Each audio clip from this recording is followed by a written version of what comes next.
It was March 18, 1968, 10 past 11 in the evening at the Hat Dich jungle in northwest Phuoc Tuy province. A lone headlight pierces the darkness. A tractor, pulling a trailer loaded with supplies, rumbles down a wide jungle track the Americans had carved through the bush months earlier. 100 meters ahead, 5 Australian soldiers lie completely still in a bomb crater. Their fingers rest on a single firing wire, buried beneath the trail. 4 Beehive-shaped charges and 4 Claymore mines, all wired to a pressure plate. The driver believes this route is safe. The Australians had pulled back from this area weeks ago. That assumption is about to become fatal. But to understand how 5 men turned the hunters into prey, we need to go back to the beginning. February 1968. While American attention fixated on the Tet Offensive, 2 squadron of Australia's Special Air Service Regiment quietly landed at Nui Dat. They weren't there to hold ground. They weren't there to win hearts and minds. They were there to hunt. These weren't regular infantry. The SAS selection process was brutal. Only about 20% passed. Those who made it became what the Viet Cong would call Ma Rung, phantoms of the jungle. Their commander, Major Brian Wade, had studied demolition ambush tactics at Fort Bragg. He'd arrived in Vietnam with explicit orders from Brigadier Ron Hughes, stop gathering intelligence and start killing. Hughes didn't want reconnaissance reports. He wanted the 274th Viet Cong Regiment to understand that Phuoc Tuy province was no longer safe. The math was insane. 5 to 6 men per patrol, against enemy forces that operated in companies of 100 or more. But the SAS had something the VC didn't expect. They turned the jungle itself into a weapon. March 17, 1968, ARAAF No. 9 Squadron Iroquois lifts off from Nui Dat carrying 6 men. The patrol commander, Sergeant Frank Cashmore, 25 years old, from Collie, Western Australia. This was his first patrol as commander. His second in command, Corporal Danny Wright, 28, Vietnamese language qualified, lead demolitions expert, Corporal Dave Scheel, 28, ex-Dutch commando, demolitions assistant, Private Kim McAleer, 19, first operational tour, West Flank Security, Private Adrian Blacker, 21, carried a silenced Sterling SMG, East Flank Security, Private David Elliott, 22, demolitions. He'd carry the heaviest load of his life. Their target, the Firestone Trail, a wide track about 200 meters west of landing zone Dampier, carved by American Rome plows through the Hat Dich jungle. An observation flight had spotted something unusual. Fresh tractor tracks crossing the LZ. No Allied vehicle had authorization to be there. Intelligence estimated up to 60 VC escorting the vehicle. Each man carried 14 water bottles, 7 days of rations, weapons, demolitions, a URC-10 radio. The total weight was crushing. The helicopter flared for landing. The men jumped. Elliott went down immediately. The weight of his demolition pack drove him into the ground. His leg gave out. Within minutes, the helicopter came back to extract him. They were down to 5. The ambush would have to work with what they had. Cashmore had rehearsed this for 3 days at Nui Dat. Major Wade himself had driven a Land Rover over the test setup to calibrate the pressure plate. It had to be sensitive enough to trigger under a tractor tire, but not so sensitive that it would blow from wind or animals. The Beehive charge was designed to punch through armor, 4 of them buried beneath the trail surface, wired in parallel. 4 Claymore mines positioned at angles to catch anyone flanking the vehicle. Each Claymore contained 700 steel ball bearings, 1 wire, running 100 meters to their firing position in a bomb crater, a steel pressure plate calibrated to close the circuit only under the weight of a vehicle.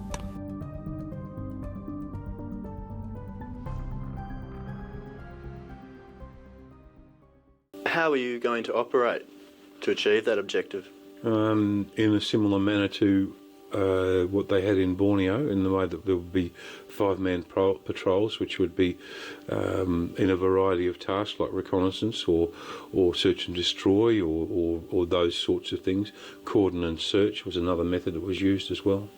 You'd call 2 days off beforehand, and that 2 days was spent collecting ammunition, servicing your rifle, making sure that everything fitted, drawing your rations, making sure you had the food that you wanted, and ditching stuff that you didn't want, all your gear, your ammunition, hand grenades. If there was a specific task, you might need what phos or CS gas or something like that. You had to your DT, like your coloured smoke and all that sort of thing that you use for extraction or signalling to people if you run out of strife. Those sorts of things, yeah.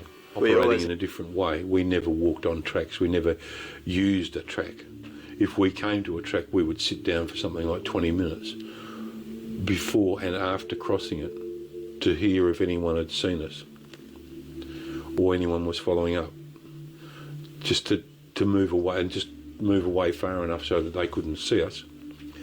But we never used the track as a movement, because they could come up from behind you or come round the corner and there's 50 blokes there on the track, and you're suddenly all there's a big pile of people going bang, bang, bang. So we would approach a track with caution. We'd sit and watch it, listen out. One would go up and then look up and down the track, or we would approach it as a 5 in line abreast, and then we would all cross. Night fell. The jungle came alive with sounds, insects, animals. The patrol stayed completely still. At 1:45 a.m., Cashmore heard it, the low rumble of an engine. A single headlight appeared from the east. The tractor rolled over the pressure plate. Nothing.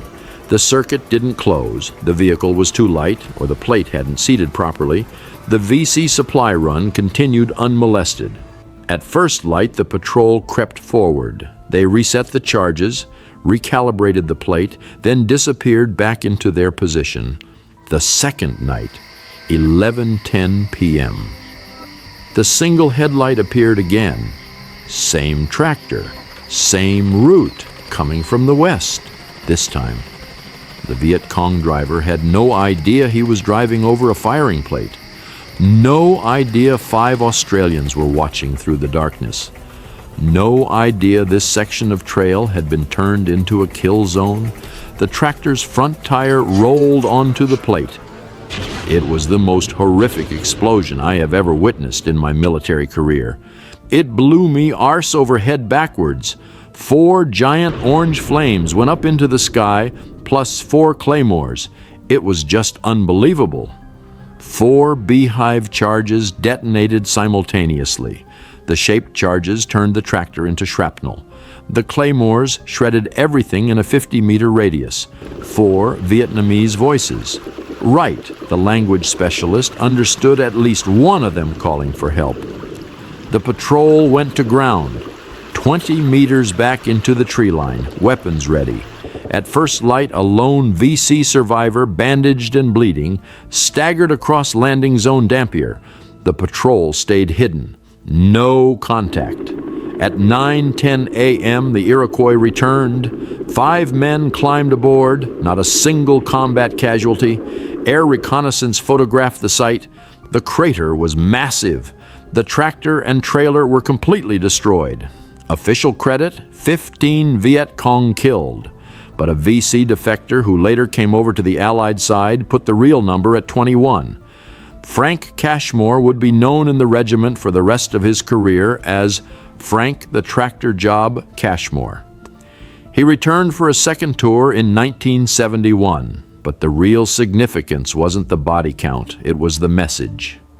The tractor job became the founding case study for what Major Wade called the Recce Ambush Doctrine. From April 1968 forward, 2 squadrons stopped being an intelligence gathering unit. They became a hunter-killer force.